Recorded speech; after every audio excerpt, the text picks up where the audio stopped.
Eu gostaria que você abrisse comigo em Marcos capítulo 13,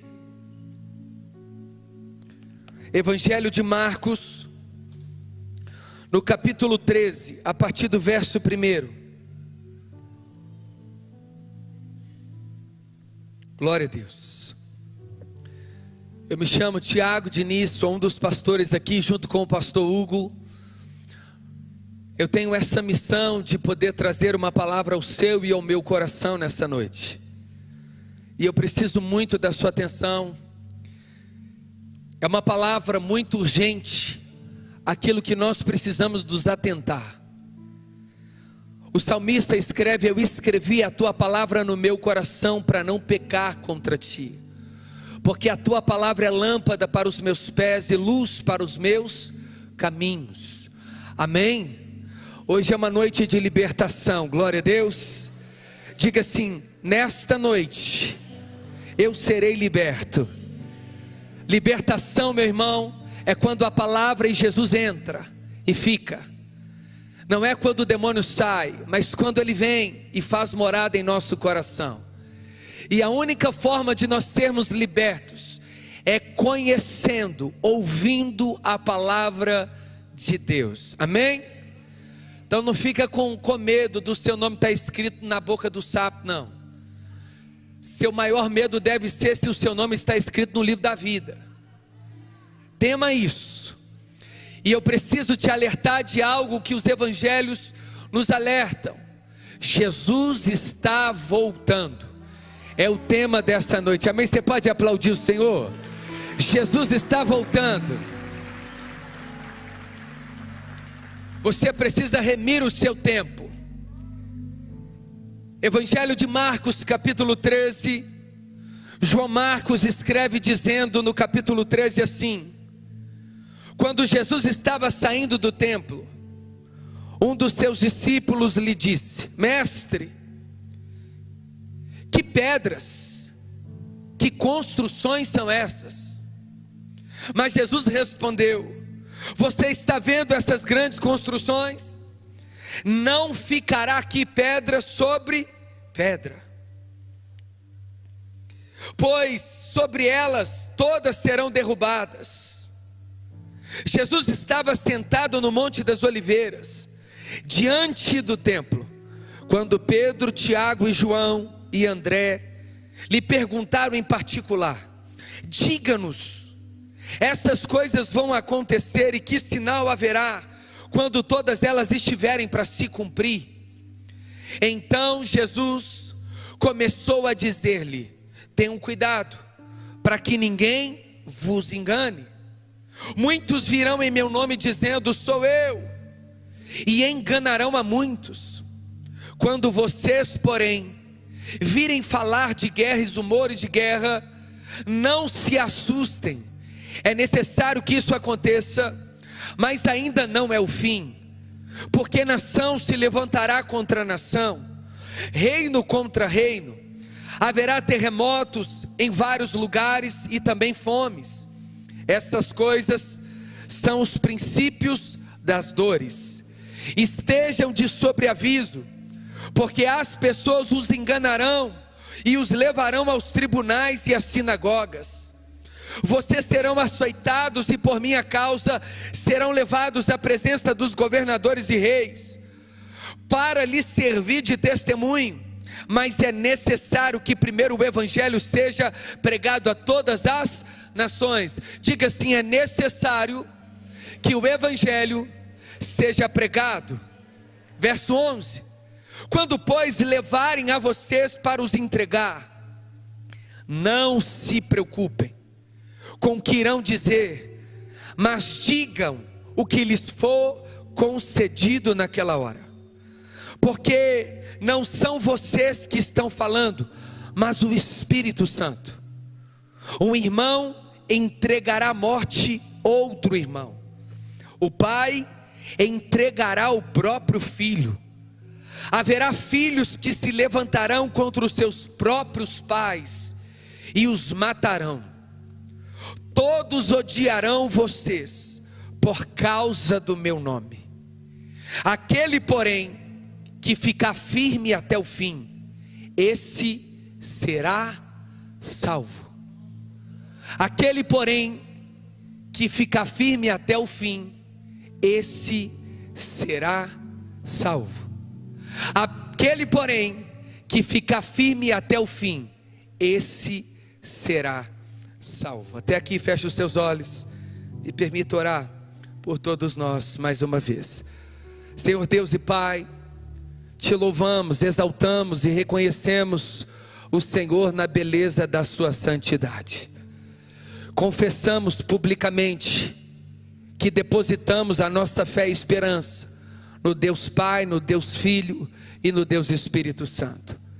Cremos no poder da Santíssima Trindade. Cremos no poder da igreja. Cremos que Tu és o Senhor e cabeça da sua igreja. E a nossa esperança está ancorada na certeza de que brevemente o Senhor voltará para nos buscar. Por isso nós queremos estar prontos, com as nossas lamparinas cheias de azeite, com as nossas vestes nupciais limpas, adornados à espera do noivo que voltará saltando sobre os montes. Todo olho verá, toda língua confessará, todo joelho se dobrará diante dele. Ele vai despor reinos e nações, os céus serão descortinados no piscar de olhos, e nós o veremos a face do Deus Todo-Poderoso. Por isso nós oramos para que esta palavra nos alerte, nos traga genuíno arrependimento e nos convença da urgência do Evangelho sendo pregado, ouvido e crido, para que o Senhor brevemente volte. Clamamos: Maranata, ora vem, Senhor Jesus. Aplauda mais uma vez o Senhor.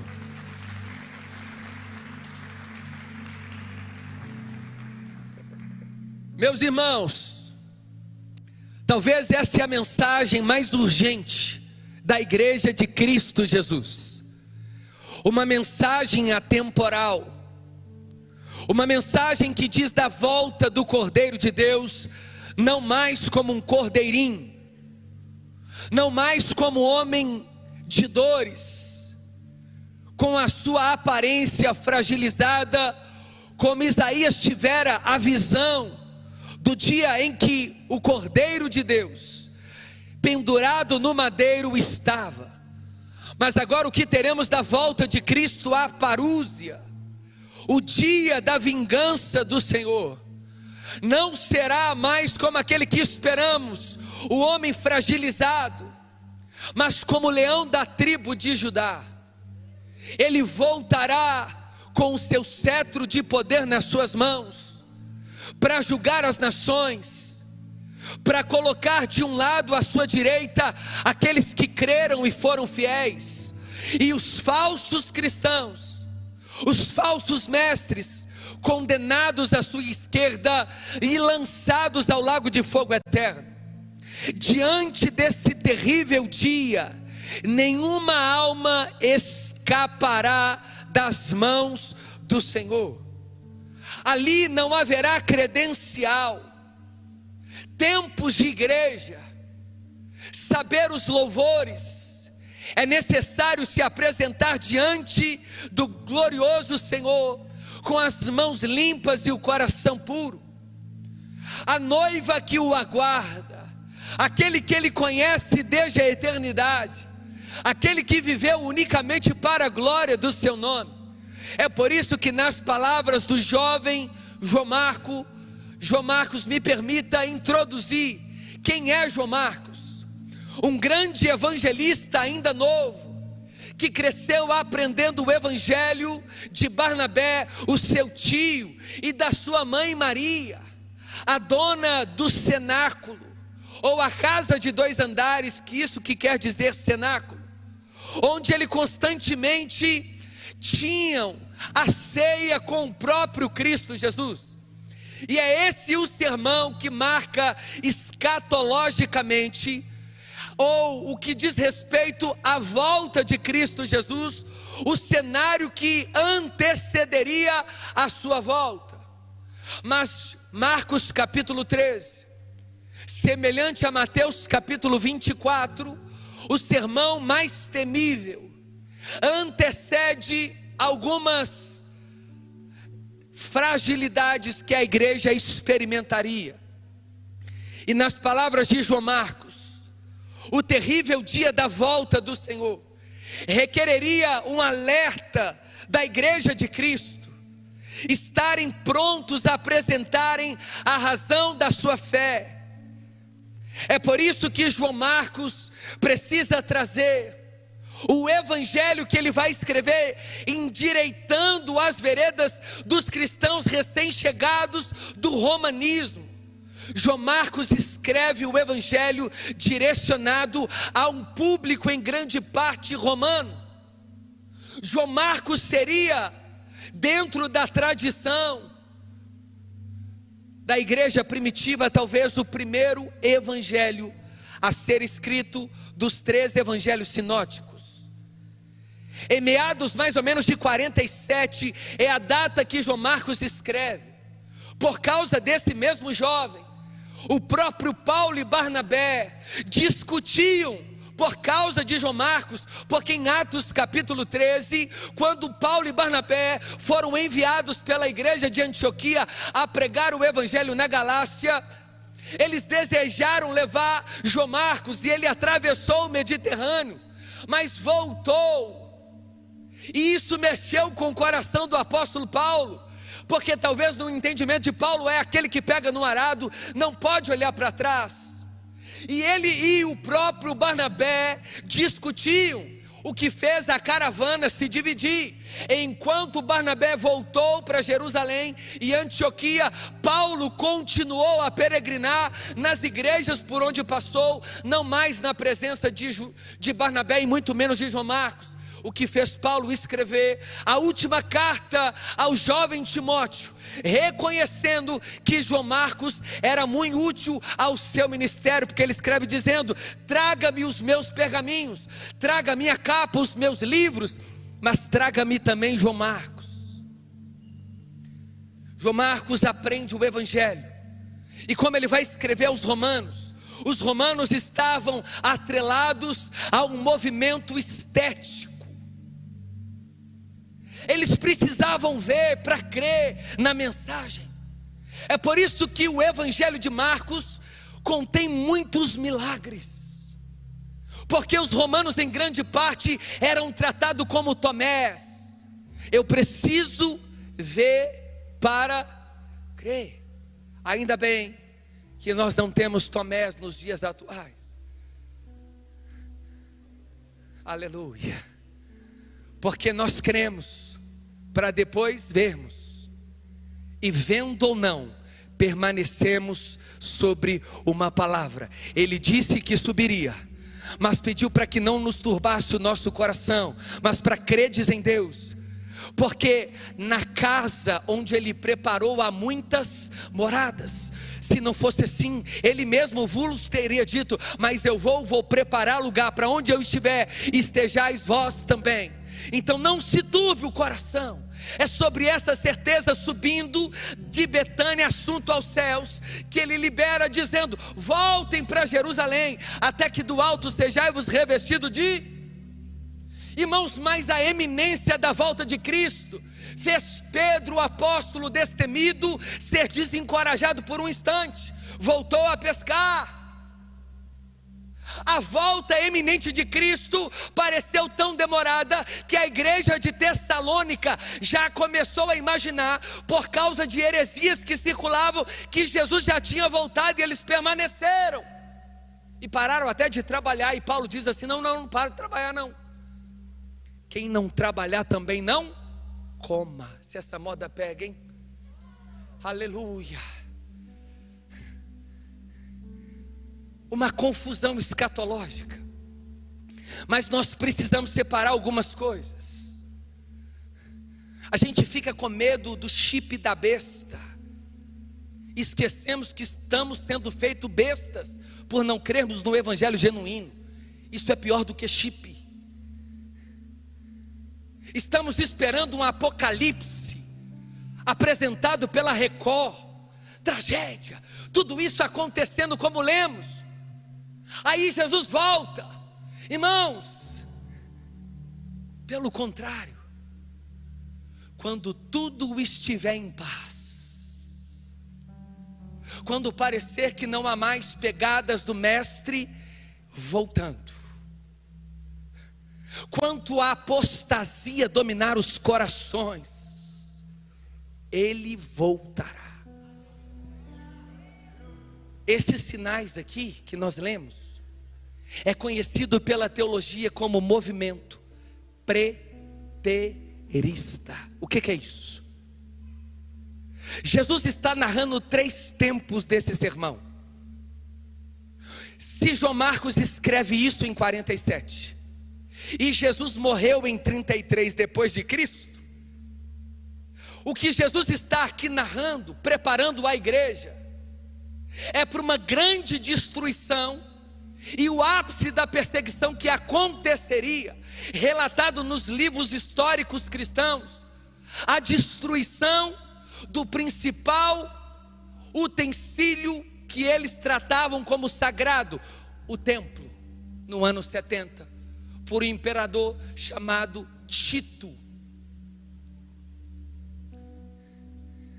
E Jesus começa dizendo, quando Jesus estava saindo do templo, esse templo teve 3 estações de construção. O primeiro, Salomão construiu, porque as mãos do seu pai estavam ensanguentadas, e a gente querendo tocar nas coisas do Senhor em pecado, como se o Deus do antigo fosse pior do que o do novo. É o mesmo Deus. O que não deixou Davi tocar com as mãos sujas o templo, matou Ananias e Safira no Novo Testamento, por mentirem ao Espírito Santo. Sem santidade ninguém verá o Senhor.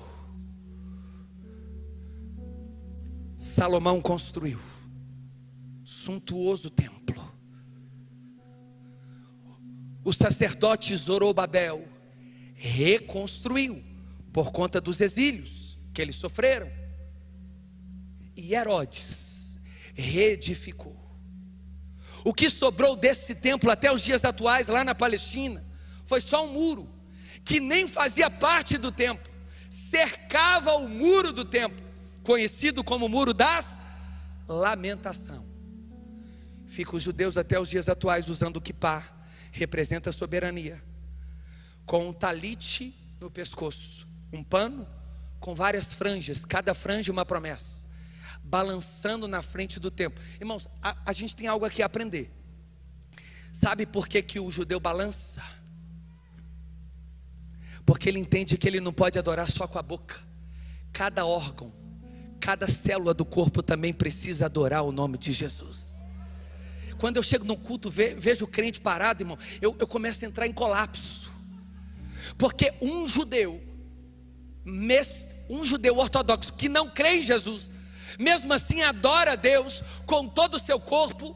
Nós, tendo Cristo como Salvador, o Cordeiro e aquele que nos fez adentrar no Santíssimo Lugar, somos capazes de não entrarmos, mas permanecermos na presença dEle, estáticos, apáticos, frios. Isso revela muito da volta, sem interesse algum de procurar o pastor Hugo para fazer um seminário. Como que quem espera por Cristo não quer conhecer dele? Mas eu tenho certeza que o seu iOS está atualizado. A leitura bíblica pode ser que não. Às vezes o Netflix está em dia, o Brasileirão está sendo acompanhado, mas o plano de leitura bíblica que começou em janeiro já está mais de 230 dias pendente, atrasado. Em outra igreja, graças a Deus que nessa não. Aleluia. Misericórdia. Irmãos, os discípulos estavam acostumados que o fundamento da fé estava vinculado ao templo. E aí, quando Jesus entrou no templo, as cenas dentro do templo dele expulsando os cambistas, fazendo da casa do pai casa de covis, de salteadores, ladrões, comerciantes. E aí os discípulos pensaram: olha que zelo. Mas o que eles não sabiam, que Jesus já estava prefigurando que a sua volta não teria nada a ver com parede. Por isso não adianta ungir o carro novo e transar com a namorada lá dentro. Tem que ungir a você. Eita Jesus. Pastor, vai lá na minha empresa, ora lá, passa óleo na porta. Mas não adianta eu passar óleo na porta se as notas fiscais são frias. Vamos voltar, vem cá, senão eu não volto. Jesus, olha que templo lindo. Olha que templo, irmãos, sabe aquela, quando Jesus fala assim, não vai ficar pedra sobre pedra, sabe o que quer dizer isso? Porque depois que o templo foi destruído, no ano 70, as paredes eram feitas com grande parte com ouro, entalhado nas pedras. Eles pegavam os carrinhos, depois do monturo, para arrancar as pedras para aproveitar o ouro. Por isso que não ficou pedra sobre pedra. Os discípulos impactados: mestre, olha que pedras, olha que igreja grande, olha que templo bonito. Aí Jesus falou assim, mas Jesus respondeu dois: pega aí. Você está vendo essas grandes construções?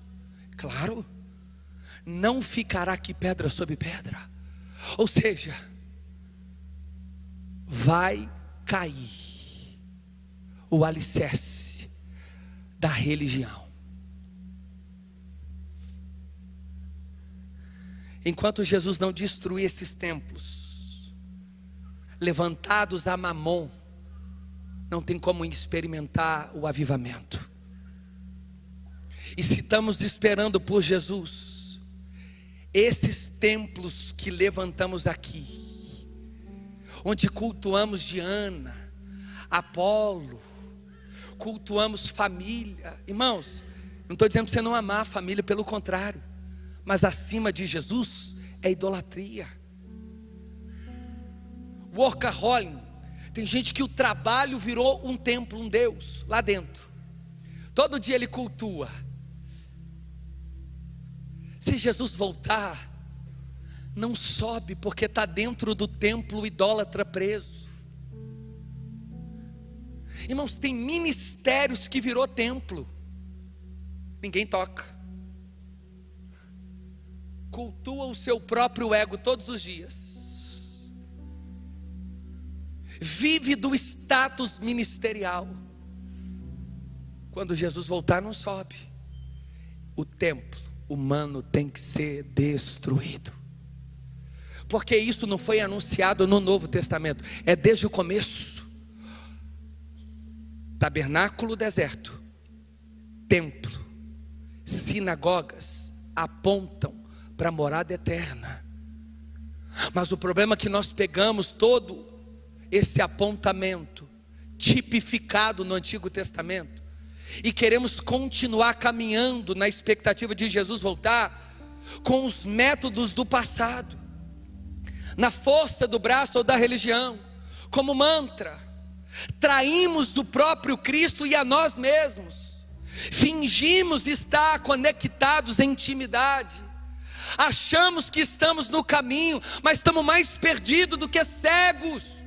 Não conseguimos ouvir dentro, não conseguimos contemplar um dia sequer a beleza de Cristo. Há uma ansiedade, uma inquietação, porque o templo da nossa natureza caída não foi dissipado.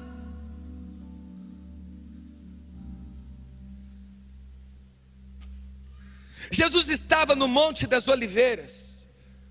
Irmãos, Monte das Oliveiras fica a um sábado de Jerusalém.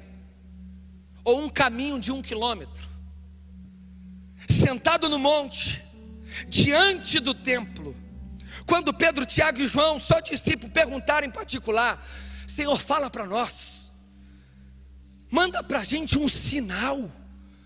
Então Jesus começou a dizer: tenham cuidado, para que ninguém vos engane. Eu preciso te alertar, cuidado com esse evangelho adocicado,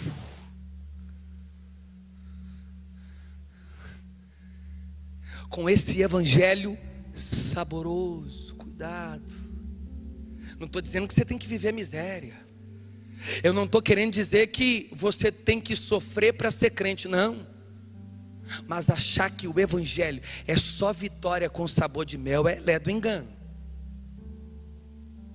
Irmão, para não assustar, depois que você converteu, deu tudo certo?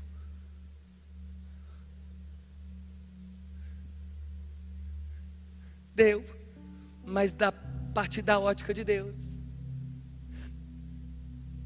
para te construir um coração novo e fazer de você semelhante a Ele, com o caráter do Pai. É por isso que a gente vai sofrendo tribulações e nos alegrando nela. Sabe de onde vem a palavra tribulação? Do tríbulo. O tríbulo é uma ferramenta usada no campo, separa a casca da semente, mas para separar tem que amassar o trigo. Entendeu não, né? Nós vamos sendo amassadinho, passando pela tribulação, para ser imprimido o caráter de Deus em nós. Então cuidado, para que ninguém vos engane, atraindo com isca. Vocês estão aqui? Feita a introdução, chegamos no texto. Aleluia. Irmãos, eu preciso da sua atenção. A gente só tem até meia-noite para a gente terminar esse texto. Aleluia. Tenham cuidado, alerta, vigia. Fala para o seu irmão assim: vigia. Então vê se vigia. Não tem uma música assim? Do que valeu tanta correria, não valeu de nada. Ah, você não é crente não, irmão. É sim, é sim. Você é crente sim, amém? Você é crente sim, amém? Você nasceu de novo, amém? Você está esperando por Jesus, amém? Suas lamparinas estão cheias de azeite, aleluia. Então fica firme, a pressão. Muitos virão em meu nome. Irmão, o que é isso? Muitos vão vir no meu nome. Porque eles farão o que Jesus fez. Isso sim é o anticristo. Parece, mas não é. É igual o produto da Shopee. Parece, mas não é o original. Entendeu? E se tem isso, Jesus está alertando: eles vão vir no meu nome, porque se eles vierem só fazendo, não vai resolver. Vai parecer tanto que alguns vão ser enganados. Mas isso aqui antecedeu o ano 70. Os falsos mestres já estavam entrando dentro das igrejas primitivas, falsos apóstolos.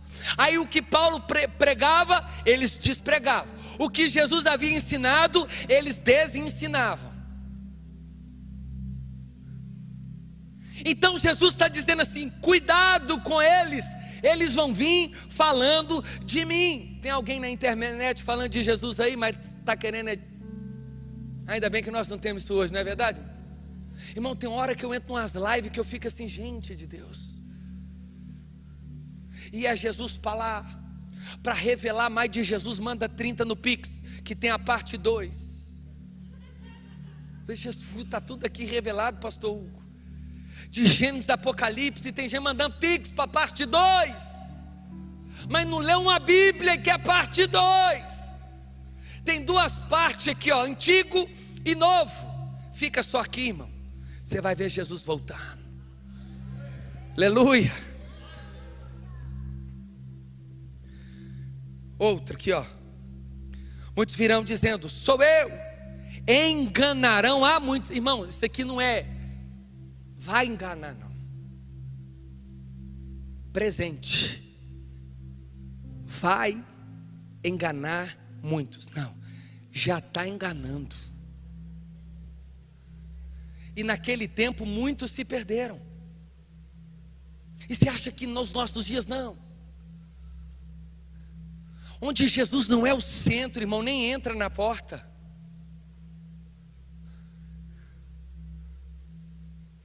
Onde Jesus não recebe louvor, não dê o seu like.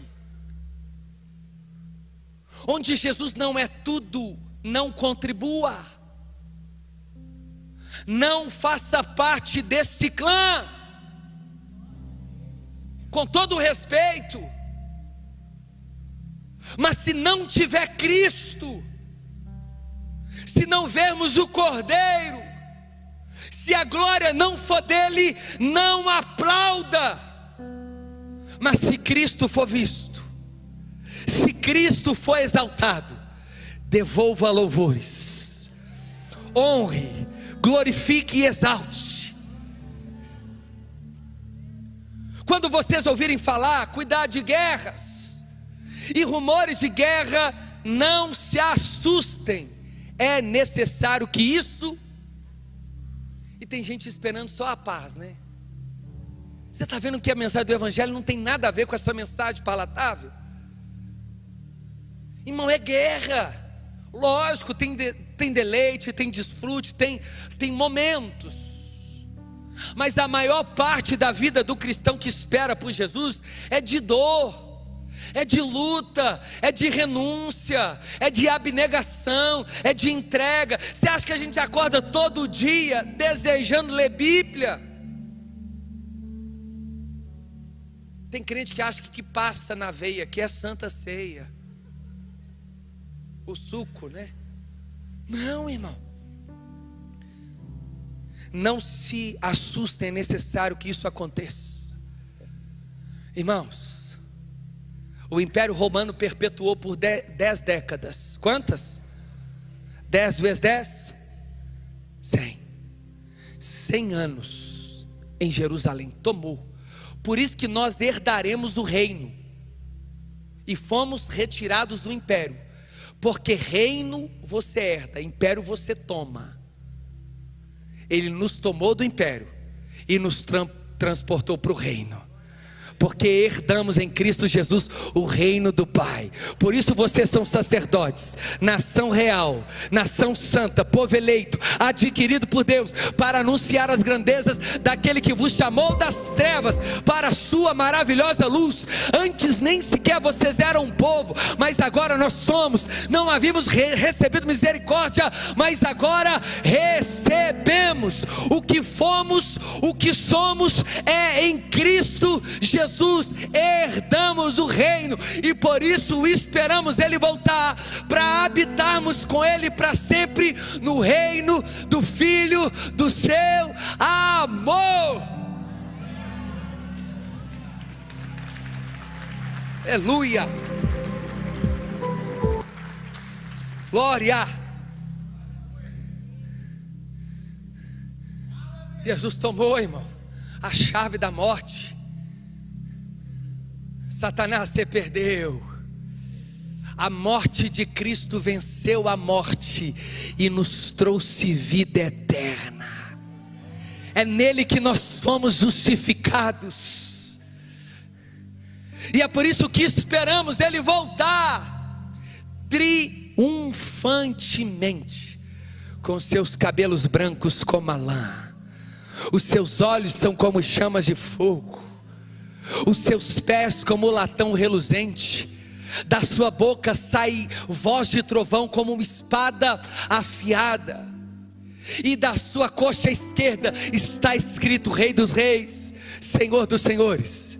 Ele virá saltando sobre os montes, o cavaleiro do cavalo branco. Ele triunfantemente diante das testemunhas reinará e de uma vez por todas destruirá o grande dragão, e nós com Cristo herdaremos a eternidade nas regiões celestiais. As ervas daninhas voltarão ao estado natural, as águas sujas serão clareadas, as ruas serão como de ouro, mar de cristal, e o nosso nome escrito em uma pedra. Receberemos novas vestes e estaremos diante da face do nosso Deus para sempre, onde não haverá mais dor, onde não haverá mais enfermidade, não haverá mais noite. A face de Deus brilhará sobre nós e conheceremos todos os seus atributos, da eternidade até a outra eternidade, de uma eternidade até a outra eternidade, e reinaremos com o grande Rei dos Reis e Senhor dos Senhores para todo sempre. Quando Ele entrar, Ele gritará: abram os portais celestes. Para quê? Para que entre o Rei da Glória, e eles perguntarão: quem é o Rei da Glória? Quem é esse? E eles responderão: o Senhor poderoso, o Senhor poderoso das batalhas. Ele é o Rei da Glória.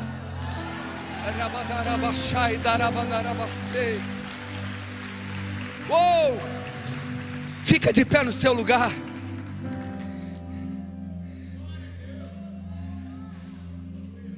Estejam de sobreaviso. Um vai entregar o outro nos tribunais.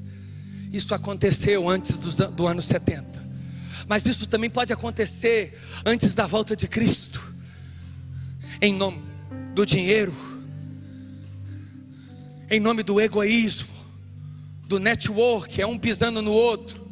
Falando de outra igreja, aqui não. Cuidado. Outros serão levados às prisões, na presença dos governadores e reis, autoridade. Mas não temam, só abrem a boca, porque Deus é quem vai falar. Mas é necessário, antes disso, o evangelho ser pregado. Entende o compromisso? Jesus está voltando, então pregue o evangelho, a tempo e fora de tempo, porque chegará um tempo que eles não mais suportarão a sã doutrina. Antes sentirão coceiras em seus ouvidos, chamarão mestres para si mesmos. E eu termino, porque não são vocês que estão falando, mas o Espírito. Um irmão entregará outro, um irmão matará o outro, o pai matará filho, filho matará o pai. Todos odiarão vocês. Irmão, a sensação que eu tenho é que a gente está longe, ao mesmo tempo. Porque o mundo está mais amigo da igreja do que a igreja sendo odiada pelo mundo. Porque a gente está muito parecido com o mundo. Você não sabe mais assim. É o mundo dentro da igreja, a igreja dentro do mundo. Está muito igual. Mas que o Senhor nos livre. Que o Senhor nos preserve. Jesus já avisou: a amizade com o mundo é inimizade com Deus.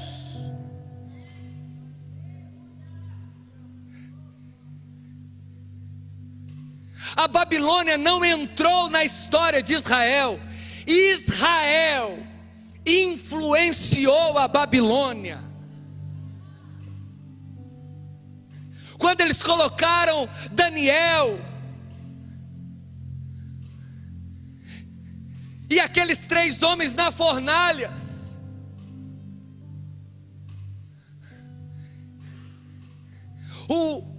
o grande déspota começou a adorar o Deus de Daniel. Essa é a responsabilidade. Ao mesmo tempo que eles vão nos odiar, nós iremos atraí-los. A mensagem que a igreja precisa é: atraia o máximo de pessoas para a glória de Deus. Façam discípulos, preguem o evangelho, vão e anunciem. Aleluia! Você está aqui? Todos odiarão vocês. Aquele, porém, que ficar até o fim, esse será salvo. Fala para o seu irmão, para a sua irmã: fica firme, aguenta mais um pouquinho, porque Jesus está voltando e eu vou subir. Aguenta firme, aleluia. Então mantenha. Se é para Jesus, você pode aplaudir bem forte.